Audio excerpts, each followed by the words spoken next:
kahit mag-member ka doon Ito si Len. Ganda-ganda niya. Ay, ang ganda-ganda ni Len. Ito. Ayan. Ayan naman si brother, si sister. Sino yun? Ayan si Elder.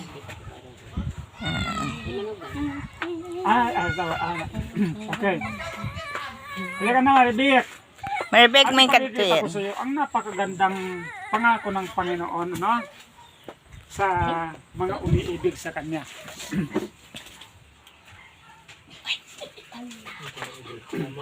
Halika dito. Okay. Halika dito. Ito yung sabi niya, Len. Halika dito, nanay. Maupo ka muna dito.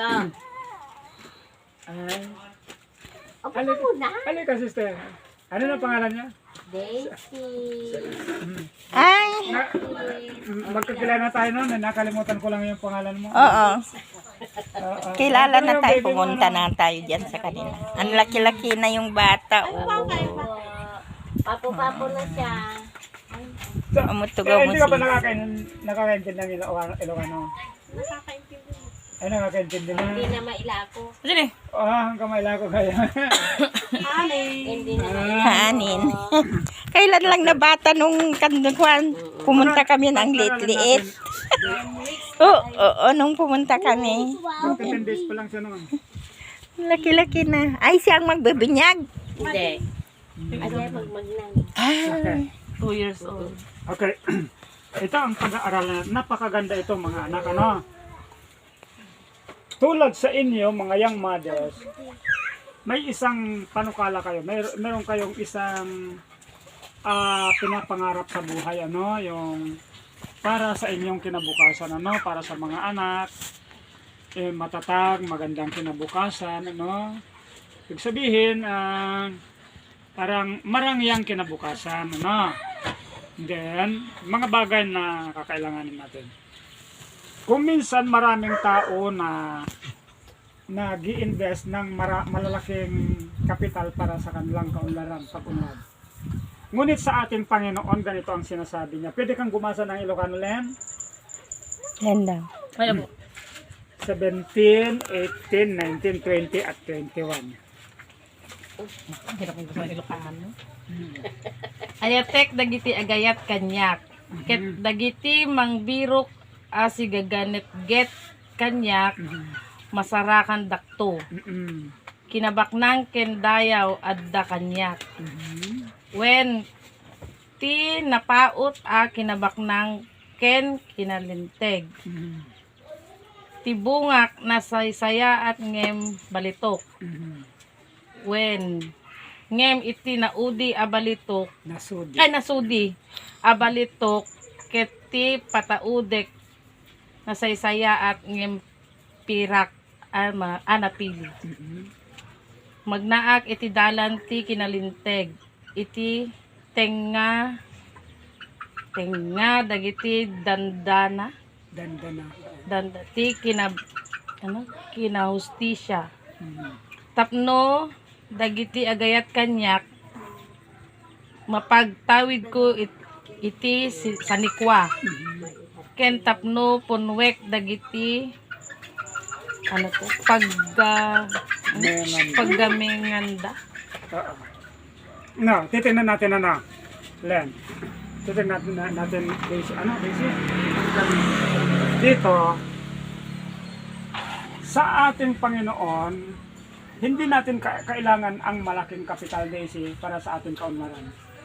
Ayon dito sa mga teksto na binasa ni Len, ang sabi niya, iniibig ko ang mga umiibig sa akin. At ang mga nagsisihanap sa akin, sabi niya, masusumpungan nila ako.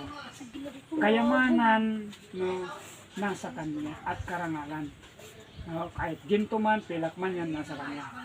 Ngayon, sabi niya, sa verse 21, upang ang mga umiibig sa akin ay mapagmana ko sila ng pag-aari at upang punuin ko ang kanilang ingatang yaman. So ang kapital natin dito mga anak, no? Hindi pera ang kapital natin para umunlad tayo. Ang kapital natin dito lang, pag-ibig sa Panginoon. pag inibig natin ang Panginoon, mga anak, ang magiging ang kayamanan ng tao, o bilangin natin ha, magbilang ka rin, ilan ang kayamanan na maaari mong sabihin? Isa na dito yung pilak, ginto. Yan, hindi na alis yan, Okay, sa pilak, idagdag natin ang mga bukirin. Parang ganun lang, ang kayamanan, titingnan natin, mga sasakyan, mga bahay, at kung mga ano-ano pa. Kayamanan na sinasabi yan. Pero dito, mga anak, mayroong higit na kayamanan na maaaring ibigay sa atin ng ating Panginoon.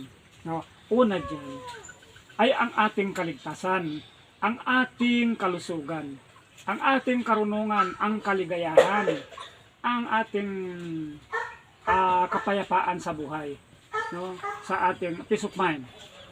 Ang mga bagay na ito, mga anak, hindi ito mabibili ng salapi. Ang kalusugan natin lang, hindi mabibili ng salapi, anak. Ang kaligayahan natin, hindi mabibili ng salapi. Lalong-lalo na yung ating kaligtasan. Tingnan natin. Ilan na yung anak mo? 3. Ilang taon yung panganay? 12 po. 12. Ilang taon? Ilan sa'yo? 3 din? Opo. 3 din. Ito mga anak, gaano nyo kamahal ang inyong mga anak? Huwag nyo sasagutin kasi yun din ang tanong nila sa akin noon.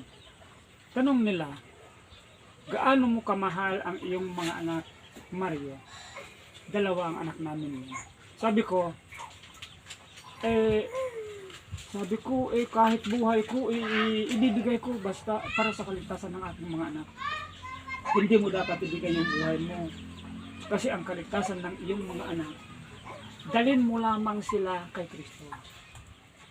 So, paano ito? Sinabi nila sa akin na ganito, kinakailangan mong dalhin. Okay, ibasa ko sa inyo. Ang mga bata, mga anak, ang sabi ng ating Panginoon sa ating mga anak, sa mga maliliit, ito yung sinabi niya. Ang sabi niya ganito, sa chapter 19 ng Matthew verse 14, sabi niya,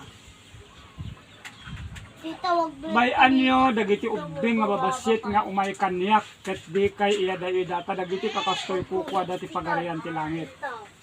Now, ito kasi, yung ibang version, dalhin ninyo sa akin ang mga malilit na bata, at huwag nyo silang ilayo sa akin, sapagkat ang mga ganito ang nagmamay-ari ng kaharian ng langit.